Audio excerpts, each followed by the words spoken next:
Hello, what's up, y'all? Hey. Oh God, there we go. All right, obviously we're trying something new today with our audio setup. Want to be next to each other so we look like a couple, instead of on separate little squares or whatever you call it. Um, but we do need y'all's help. Okay, we need to know if you can hear both of us really good. So if you're on here right now, let us know if you can hear both of us really good, which would require you to Test. talk. Can you hear me? Hello, social media fans. Can you hear me? Somebody let me know. Okay. So we'll see. So y'all let us know if you can hear Brit. If not, Yes. then we got to switch some stuff up. We tested it. We think that it's working, but y'all know how technology can be sometimes. We're talking about on this episode marriage slash business traditions and expectations. Sometimes when you're running a business as a family, whatever that combination is for you, right? Part of the intention of hosting this live stream series is that we get to highlight, families from a variety of makeups. A solopreneur who's a blogger and female, a mom and son. Oh, thank you. They said they can hear you. Can you hear Brittany specifically? Say Can you something, hear Brittany. me? Yeah, Me, Brittany. yeah. Can you hear You me? should sing. No, I can't sing. Yeah, I know.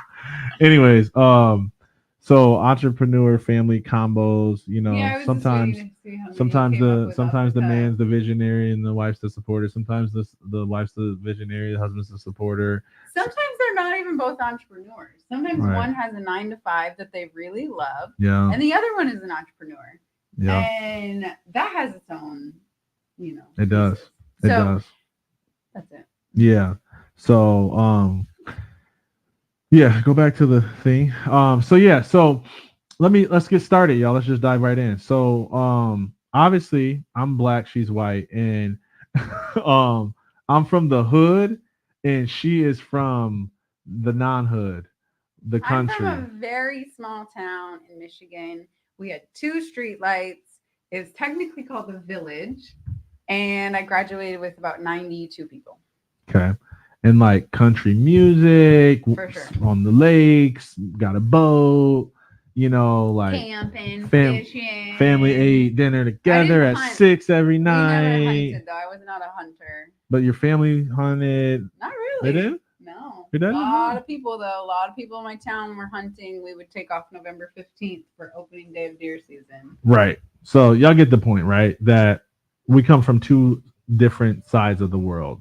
On top of that, like I am very like creative, poet. Actually, funny story, y'all. Brittany was in a creative writing class in college and she had to write poems. So listen, I hacked the system. Hmm. Those poems that are technically right, but they're very short. They're like haikus. Hmm. I passed. I got a passing grade because I followed the rules, but my poems were not great. Yes, they were not. Where are you going with this? Well, What's where the I'm point? going is it's like we have different, such vastly different backgrounds. I was also going with this creative side of myself, and then you got your, like I was like very much cheat on multiple tests, test, and like But you were smooth, smart. You smooth. were I was smart, and you smart. didn't have to cheat. That's true. I am. You just I'm just adopted a street smart. We say street personality. smart, book smart type of thing. Buy the book. Got to follow the rules. Very by the book. Got her master's in administration and leadership. Yeah, I did. So like it's just there's just so many different. We all have different expectations of. We each have different expectations of what one another should do, what's right, what's priority, what's best. And so we wanted to talk about that. Y'all can already see it kind of happening now. I'm being creative and flowy, and she's like, "What are you actually talking about?" I didn't put her name on the screen, so she wants her little handle on there. So I'm about to. now she's typing her thing. So let her do that. So We should switch it. It's okay. it's all good. Okay. It's all good. See, even that. Nobody cares that my name is on the wrong side. All right, y'all. Okay, where do you want to open That at is the first. opening. Um, let's start with this um well, one of the main reasons why I wrote this, to be honest with you, it's kind of like not actually vividly in description. It's more about the marriage side of it, and it was just like my grandma was a really is still is a really good cook, and there was this belief that she had when she came into the marriage that she had to be like I had to cook all the meals and like rip it with all the things. And then even then, like a lot of like women in my family were like very homey type of mothers, right? And Brittany having a passion for entrepreneurship like was not fulfilled by being like the home wife or the person in the business who's just like go let Daryl run and do his thing while I stay at home. And again, nothing wrong with people who are like in that dynamic, but for us it was challenging because I don't know how you felt, but I had the perception that she felt like wrong for not wanting to be at home more because it sounds bad, like oh, mom doesn't want to be at home with Yeah. kids type of thing, when that's just wasn't her calling. And then I felt like challenged by managing that dynamic. Like if I couldn't put her in a little pretty stay at home mom, you support me while I run our business like box, it made it made it challenging to lead our business and lead our family forward because it was just like I don't really know what you want, what Yeah. fulfills you, that type of thing. So what comes up for you around that? Yeah, I think the first thing is mom guilt is very real. And if you are a stay-at-home mom, you absolutely have a job. You have a full-time job. But for me, I didn't want to be at home full time. I love getting to go and do different expressions of my work. So there's a big side of me that wants to, get in my laptop, get in the zone and really like do some amazing things in terms of like our business and work. And it's funny because I always have been a little bit of both. Like this phrase of a little bit of both has been around for our entire marriage. Mm-hmm. So I did not want to be 40 hours a week in corporate. I knew that because I've been there, done that, hated it. Monday through Friday, 7 a.m. to 3:30 p.m., commuting, the whole thing. And you're like, living for the weekend. You get in this like rut of nighttime routine being on repeat. That was not at all what I wanted to continue to do. And so I really was excited when we got to be in a more flexible space with our business. Um, but I love my kids and my kids are very young still. And so there are times when I want to go show up at the class picnic in the middle of the day or go on the field trips or do these other things. Now, I never signed up to be like room mom because that's its own like thing that was not for me. But I'm thankful that we've had enough conversations at this point to say, hey, I really love this. I only love a little bit of this. I feel unfulfilled when I don't get enough of this. Mm-hmm. And so the way that it's been, I think the biggest issues were happening when I wasn't speaking up and I was just like, okay, well, this is just what I have to do. Mm-hmm. And I would like for real, like tap into this because there's no have to. There's nothing that says you have to do anything. There's always a multitude of other options. And so your marriage components and the way that y'all work together and your business components and however you want to make that look, it literally can be 100% customized to you and your spouse. There is no have to. And that can even change from season to season. And so I think it's really important to say, hey, let's have a continuing dialogue and make adjustments along the way to see, is this still working? Do you still like this? Is this actually what you were intending to do when we set out on this new plan and rhythm? Because if I would have stayed, there was a season when I was literally at home all the time. And I think I was only coming into work at the church maybe like 2 days a week for a couple hours. Mm-hmm. and it was not nearly enough. And I felt like the only person I had to talk to was my 2-year-old daughter, and I was losing my mind. Um, but if that's you, like, I love it for you. But I had to speak up and be in a conversation about what I really needed. And then we could make a plan from there.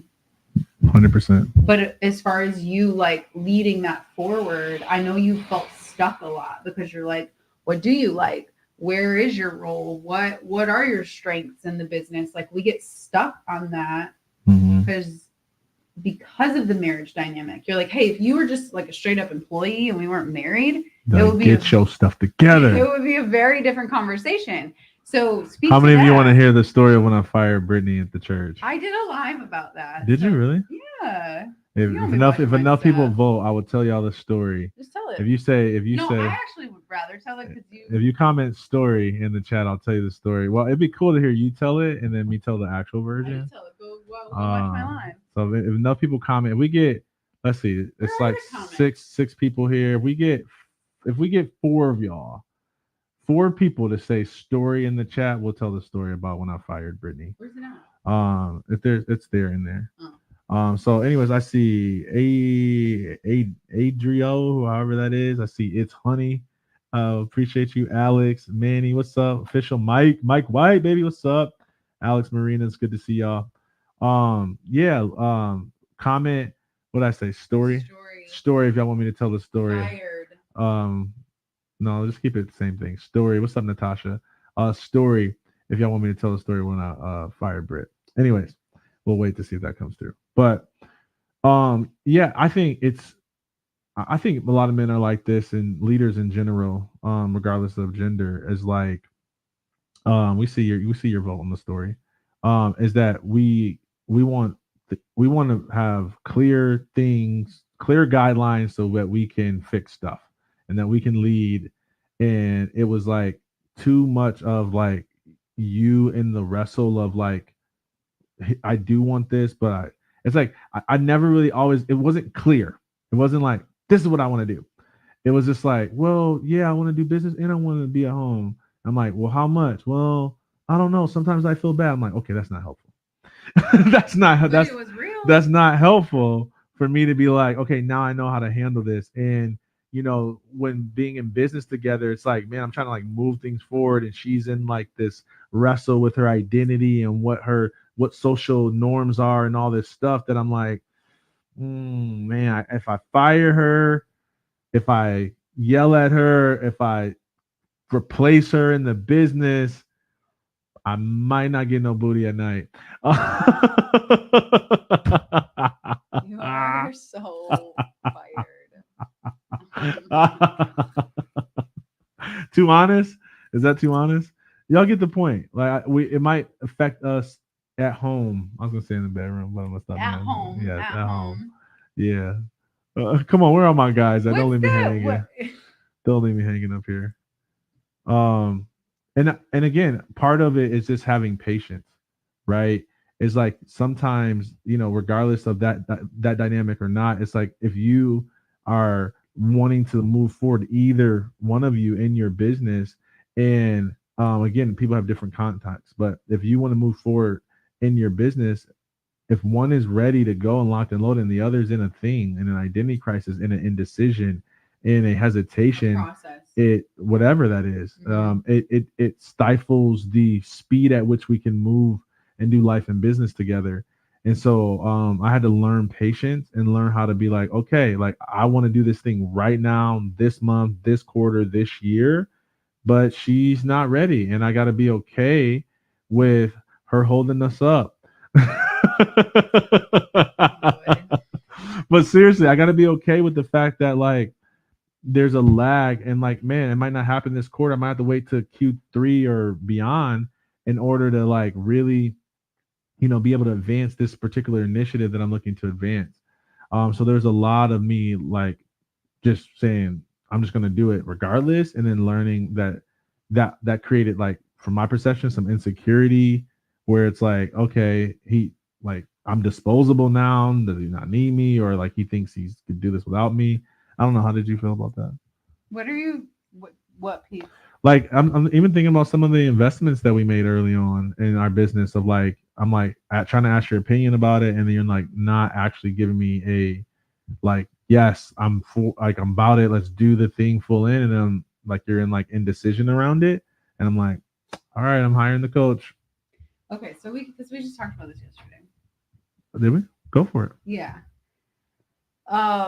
Yeah, what do you do when you're in two very different spots in your entrepreneurial journey, but you're trying to work together and you have one pot of money to do life and business with? There was Daryl has been a couple years ahead of me in this journey for a long time. And so there were risks he was willing to take, investments that he was ready to make, choices he saw that would be good. And because I had fear, doubt, indecision around, or just like a lack of understanding. Honestly, some of the coaching that you wanted to go invest in, or courses or products that you wanted to buy, I didn't really understand what it was for, and so I would try to like ask a bunch of questions to get more understanding of like why this, when really I don't think I really needed to know all the ins and outs. I just wanted to know as a wife, hey, is there going to be an ROI, and are we good in spite of this investment or choice? Or it's not always money investment, it's a time investment too. Or collaboration or partnership. Like, are we good? Are we solid? What if you make this choice? And we just literally yesterday had this conversation where there was so Oh many yeah, no, I emotions remember.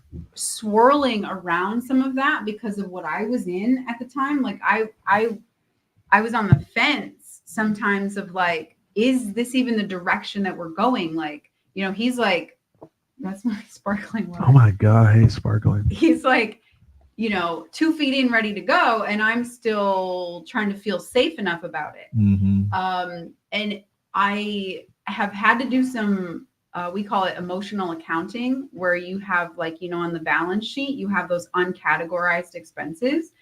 That's like the unprocessed emotions. This is some good Yeah, you stuff. gotta talk about my stuff on there. There's like these unprocessed emotions that can really hinder your memories and the perception of the way something actually went down. And so I've had to go back and really look at like, okay, even though I had a lot of big emotions around this choice, now that we're on the other side of that choice and season, hey, that actually wasn't a bad choice. That actually did work out really well, or it at least was a stepping stone or building block to the next thing that got us to where we are today. And so understanding that if you are in a space where one or the other is ready to make moves, make decisions, make investments, and the other one is in a different place in their journey, um, I'll just be honest. Our like trump card is, did God say? Mm-hmm. Mm-hmm. And we have not always got this right. But if one or the other heard God and Mm-hmm. the other still doesn't feel good about it, you have to move forward. Mm-hmm. And that can cause arguments, that can cause pain, that can cause fear. But you work through it, because at the end of the day, did God say yes or did God say no? Mm-hmm. And you move from that space. And so now I'm able to go back and reconcile some of those memories and be like, actually, that wasn't that bad of a choice. Mm-hmm. Because it's important for us today and the choices we're making today for me to have more trust in your decision making. Yeah. Because it's like, if I have this perception that you've been radical and wild out here and made poor choices, I can't trust you moving forward. But that's not the truth. I don't make poor choices.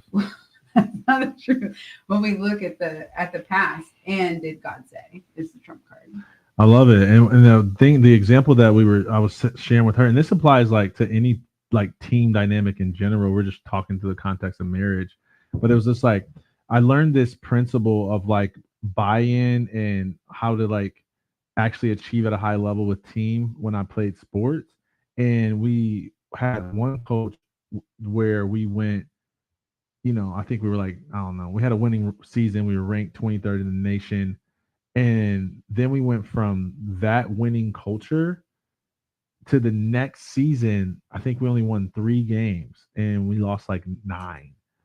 And we still had a number one draft pick on our team. We still had several NFL players, man, a handful of like CFL, AFL players, and yet had a losing season after just being ranked 23rd in the nation. And like what I learned is that because that new coach came in and he like we were a pass, offense for those who know football, like we're a pass based offense. And then we switched to like a run based offense, right? And when that happened, there were so many people on the team who just they weren't okay with it. They never bought fully in. They were always mad that we weren't like the team that you weren't running the same plays that, the old coach was running. And I remember just like saying this so many times. I don't know if it was ever heard. Obviously, it wasn't. We were losing. But I remember just being like, yo, man, if we all just bought in and just ran the run offense, we would succeed at a high level.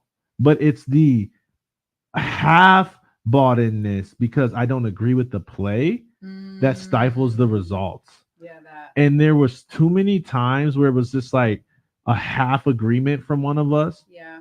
Usually her. It's like going in this direction. Okay, cool. I trust you, but not enough to throw my full self at it. And because of that, it stifled the result.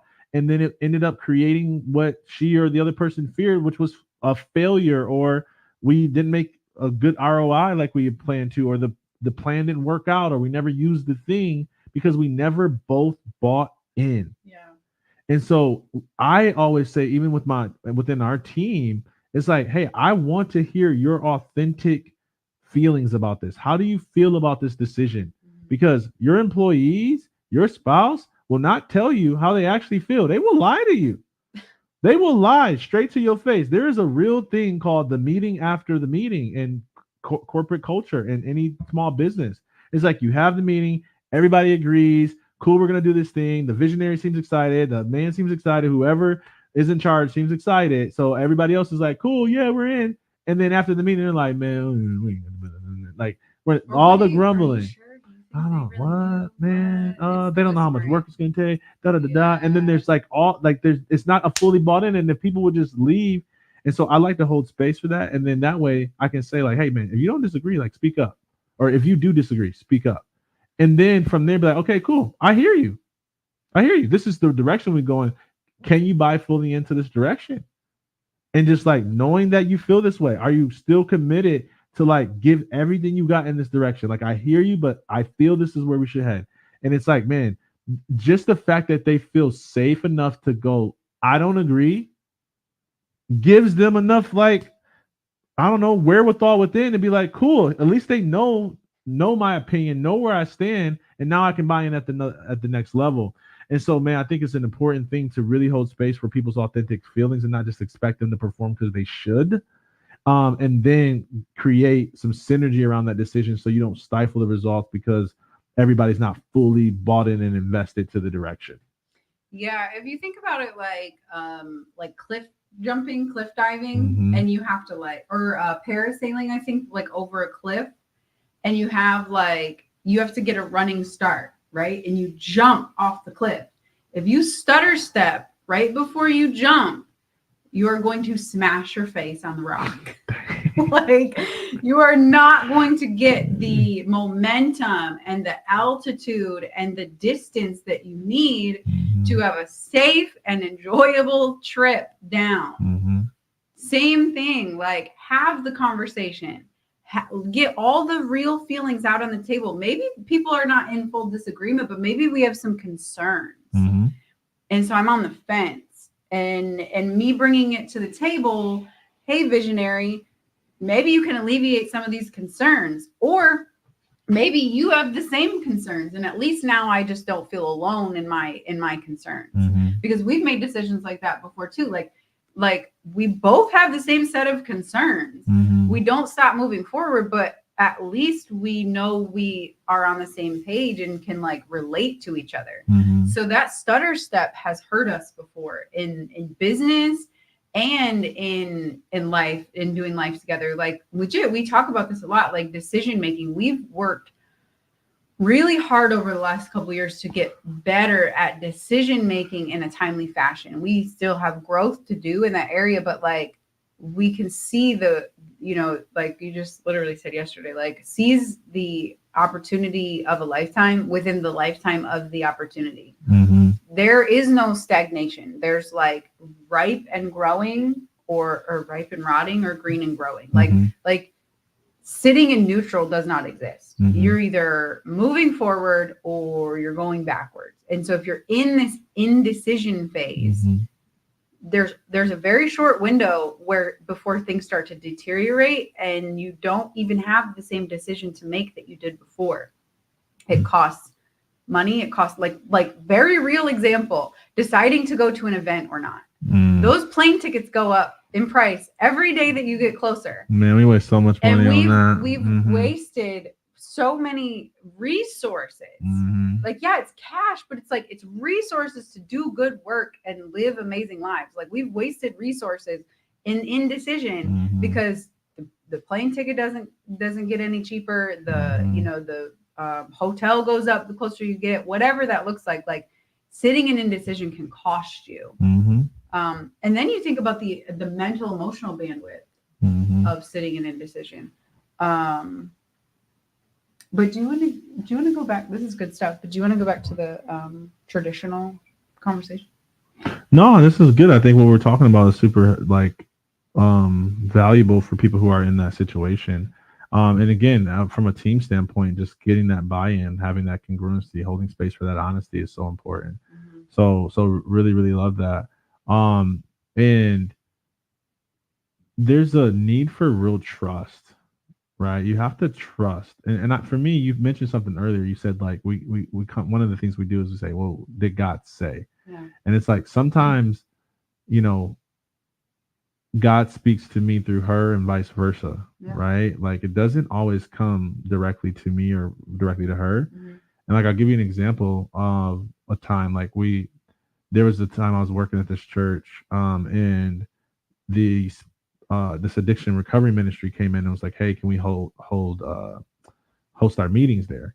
And I'm like, I'll see if I can get somebody to like be at the facilities, while you guys meet. But I already was like gone a couple of evenings throughout the week, because I always had entrepreneurship on the side, and so I was already going to enough networking and things like that I didn't want to have another night of the week where I was away from my family. A standing night, right? Every Wednesday. And she's usually the one that's like wants me home more than I usually want to be home. Not that I don't enjoy being home. It's just that I like being out and connecting with people and stuff like that. Makes me feel like I'm in my purpose. A barometer, like I need to get out. I gotta go. I do.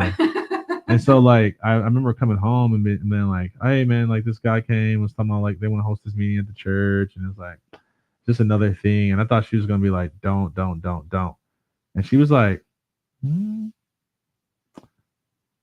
what if you were the person until somebody actually, like, instead of waiting for somebody that'll take it over, what if you started it until somebody was ready to take over? And the moment she said that, it was like, dang, I knew that was God. And because I have a personal relationship with God and I know what it's like when he speaks to me, it was like I could tell in that moment he was speaking to me through her. Say that. So you're funny. So I think it's important, A, to cultivate your own relationship with God so you can know when he's speaking to you through other people. And then B, to trust that intuition, those nudges. I was just reading a book called U Squared today, this morning, and he talked about the importance of your intuition when it comes to growing a business. And so many times we try to grow incrementally with our own effort, with our own strategy, when there's exponential growth that's available to us. But a lot of times that exponential growth requires us to co-create with the divine. And it requires us to have a sensitivity to nudges and our intuition and the ideas that come to us in the shower and that type of thing, and take action on them, even if sometimes they don't make the most logical sense at first. Yeah. And I say at first with emphasis because sometimes it's in retrospect, you're like, oh, that was a fire move. But in the moment, you're like, that doesn't seem right. That like I don't got time for that. I'm running my little plan. and just following that is a really big deal. Um, Yeah. yeah. Let me reset. So, if you're just joining us, this is the our Entrepreneur Family live stream podcast. We're talking about marriage and business, traditions and expectations. Um, man, I remember George Bernard Shaw said the greatest problem in communication is the illusion that it has occurred. Mm. The greatest problem in communication is the illusion that it has occurred. So a lot of what we've been talking about for the first 30 minutes of this episode, besides our little joking in the beginning, is these expectations that were never clearly communicated. Mm. And it's so important to have clear communication in business, in marriage, because if you assume, you will, I was trying to annihilate. There's another A. If you assume, you will annihilate, because nothing hurts worse than a expectation that wasn't met because it wasn't communicated. Hmm. You know the phrase, right? What? Assuming makes. You've heard that? Oh, you and A? That's like yeah. Is that a white people thing? Yes. I wasn't gonna say. I wasn't gonna say it. I wasn't gonna say it. I wasn't gonna say it. Here's something that we also said we were gonna talk about. It's like, who has the hardest work day and deserves to kick their feet up when they get home? Oh, this is juicy. And you know, Brene Brown did a whole thing about this. I listened to a whole episode she did. What she said? Well, I was hesitant to talk about it because you and I don't really do this, but I'll tell you what her and her husband do. Maybe it'll work for y'all. But essentially, they communicate like it's getting to the end of the day, right? And they know they still have dinner, kids, life, wind down, all of the things. Oh, another job. Yeah. And so they'll either, call each other or they'll look at each other and they'll be like, "Hey, I got about 70%." And he'll be like, "Okay, cool. I got about 90 in the tank." And he'll kind of like run point on all the things that still need to happen. Or we should do that. You never told me that before. Yeah. That's actually a good idea. Yeah. I mean, it kind of happened yesterday. I was like, I don't want to take the baby to gymnastics. And you were like, oof. And I was like, well, I can take him if you really don't have the bandwidth. Because our 18-month-old son is a wild child right now. And Animal. It was, kind of a heavy emotional day yesterday. So if Daryl really didn't have it, I had enough in there. I could have taken him with me, even though he climbs the stairs and it's super stressful for a whole hour. But he was like, no, it's okay. I got it.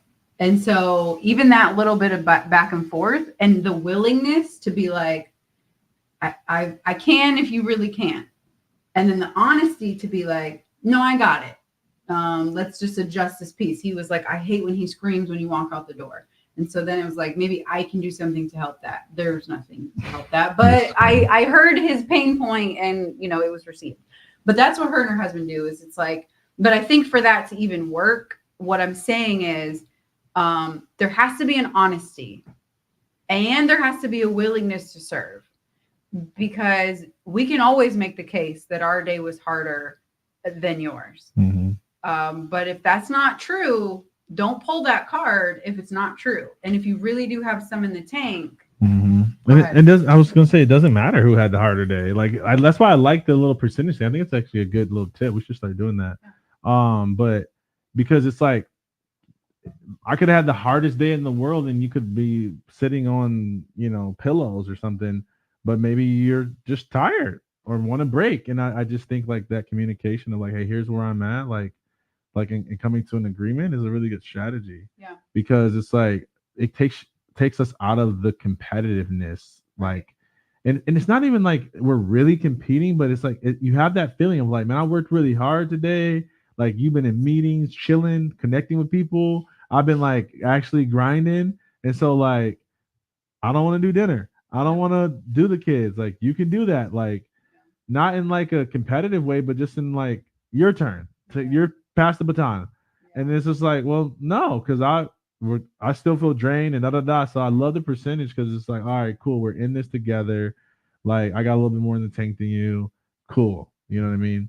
So and I think that this method helps because like to say there's two things. First, to have the conversation like an intentional conversation. Like, hey, let's try this for a while. Mm-hmm.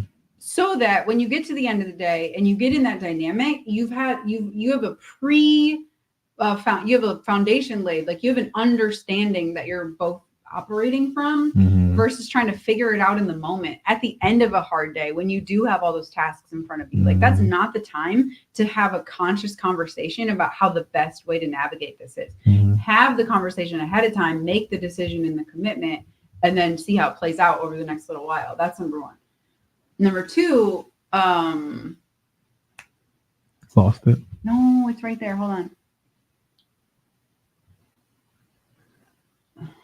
It's gone. It'll come back if it needs to. It was really good. I should have said it first. It'll come back. You got to let it go and then it'll come back. If you try to hold it and catch it. Oh, there it is. See? There you go.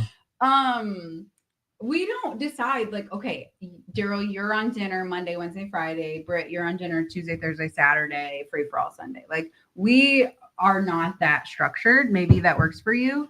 We're just not. We just know it's like, hey, family effort. My kids cook themselves dinner sometimes. Like, they're 10 and 7 and 6. They figure it out. But it's not that rigid, because I just feel like we've tried to do rigid stuff like that, like date night every single Friday, 7 p.m. And when life happens, it gets very discouraging if you're trying to live in a rigid box.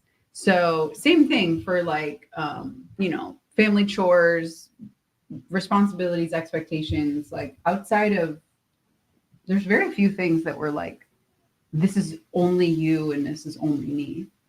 Oh, for sure. No, for sure. Like, you're like 90% trash. I'm like 10%. And then like laundry's like 90 me, 10 you. But even that's not. No. I'll put the laundry in. I just don't like folding it. Yeah. Anyways, last thing I want to talk about before we close out this stream, is this traditions thing, right? Like, I'm even thinking of like how, like, and I was trying to find a different word than tradition, because where I was coming up, like where I came up with this idea was like, there's like your paradigm in which you were raised and how things should run, and then there's like the paradigm in which I was raised and how things should run. And it's just like I know like your grandma's really good at like sending cards on every single holiday, and She's like so so great at that. Shout out to Grandma D. And like or like my family was very spontaneous in terms of like when they come over, like our open door policy, no schedule needed, like just bust up whenever you want to. And when you're doing life and business together and they bust up and you're trying to have a meeting, and then you end up clowning with the fam all day, it's like, hey, I don't think this is gonna work. But it was like a tradition or a cultural thing. Yeah, like it was like a, what's a better word maybe than tradition? Just like norms. Yeah, sure thing. It was like a norm. And so there's a lot of that, and I wanted to bring it up because I know that happens for a lot of people that's doing business and life together. It's like, whose family culture tradition norm is going to win. You don't like that word. I don't like the norm. I don't like the norm. I can feel it. And okay. And honestly, just to be quick about it, the solve for us primarily was just around like creating our own norm, right? Like, can I tell a story? Yeah, go I know for we're it. short on time. There was this very short season when we were engaged but not yet married, and Daryl had this set of questions. And so we were only engaged for 9 weeks before we got married. I wouldn't recommend it. But Daryl had found this set of questions somewhere. And a lot of the questions, do you remember this? A lot of the questions were like, hey, what are some new things that you want to create with your family? What are some favorites that you did as a kid that you would want to bring in? And then how do you want to create new ones? Mm-hmm. And I just remember a few different like date sessions we did, and we were talking about like new things that we would want to create. Do you remember that? Mm-hmm. That was super sweet. Mm-hmm. That was it. Yeah, it's a big deal, right? And it was just like, hey, like, are we gonna do the thing with your family? Like, it was like, we kind of like your family this holiday, my family that holiday. Like, we'll do this kind of your way, and then like it was always like a choosing between whose Yeah. norm upbringing thing worked versus like a collective creation of like deciding this is like what our culture is going to be moving forward, right? Yeah. And so, it's funny how much stuff comes back to communication. We should just probably just do a whole thing on communication and tips and all that stuff because I think everyone knows communication is important, but I think like people weren't taught to communicate, and obviously we help speakers for a living, so a lot of that's them expressing their message. But that communication in marriage is like super important. Yeah. Like even the work that we do with speakers, it's like I tell people all the time, like when you speak in a congruency with who you are, it doesn't just impact the audience, it impacts the speaker. Mhm. And me becoming more of a vulnerable communicator from stage has definitely helped our marriage, right? Because prior to my consistency on stage, I was only a- allowing myself to express anger for Mhm. primarily. It was just like I was always mad, I was always hot, I was always walking out the house, I was always blowing off steam. And then the more I got in touch with my emotions and the more I started to express them more on stage and different expressions of that, it's like, oh, now I can talk about my hurts, my pain. Now I can talk about my feelings. Now I can talk about other emotions than freaking anger all the time. Should get our little emotion wheel pillow. I know. Yeah, it was a big thing. It was a moment for me. So much of it is communication. So much of it is being in touch with your emotions and having the boldness to communicate that. So you know, communicate more often than you think is necessary, Mm-hmm. right? Anything that's in your head, just talk about it. Like if you think it, say it for the Mm-hmm. most part, unless it's not nice. Don't do that. But either way, make sure you communicate because it'll helpful. So that's it. That's all I got to say. You got anything else you want to add? Yeah. In the Well, yeah. I think what I said at the beginning, like it can look any way that you guys want it to look. Whatever your method of operating your life and business, like it doesn't have to look like what you've seen. You can set out to create a new path. And it's not super easy and you're probably going to fight and you're probably going to have hard days and feel like what the heck are we doing? But you can carve a new path for things to look how you want them to look. Um, and being in a consistent communication about what you like and what you want to see and what you don't like and what you want to see less of. I, for a very long time, felt like every time we talked about our stuff was like, oh, something's wrong again. Something's wrong again. So I would just encourage you to look when you go to communicate and you're trying to talk about what you want more of and talk about what you want less of. Just try to come at it from like a curiosity and an exploration place, Mm-hmm. not attached to what you've done wrong or what you've not done wrong, but like, hey, let's just observe and be curious about what's been working and what we want to see more of. Beautiful. Yeah.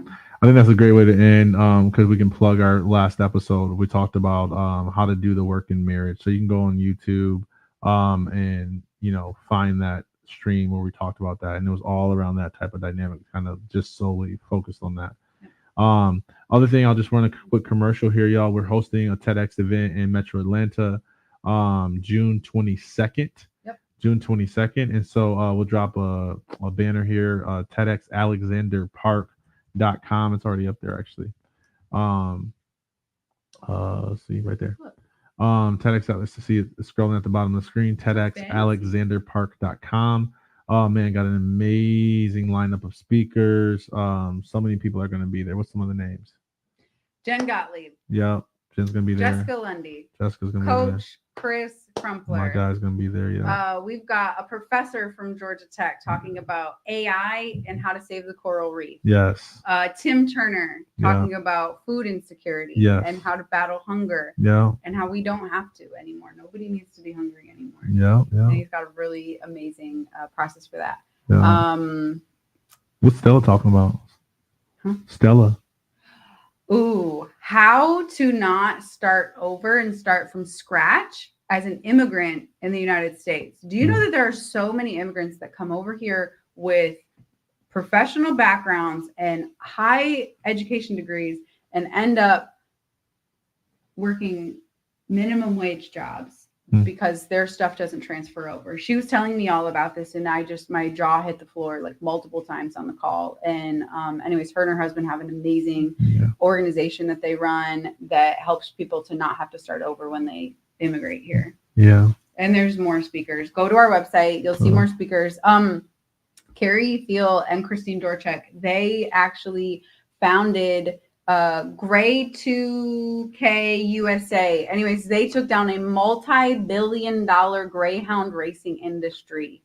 Their story is fascinating. Ann Johnston, she is bringing fun and gamifying finances because there's a massive wealth transfer from one generation to the next happening right now. And if you are younger or a female, you have really been slighted in terms of what your understanding of finances is, just because of cultural norms that are not great. And so she has a really awesome way to bring understanding into the finance world so you can be set up for success. I feel like I'm missing someone. Probably, but you just go to the website, check it out. And then, man, lots of high value people in the room, people from all stages and walks of life. It's just going to be such a diverse community that's going to come to this event. So tap in, y'all. June 22nd. Tickets are $97, so it's like super affordable, and you get your gift bags, and you get to meet the speakers, and you get all the bells and whistles that come with being at a TEDx event. So, man, so excited to be hosting that in our community. Go to TEDx Alexander Park, check that out. All right, love y'all. Peace.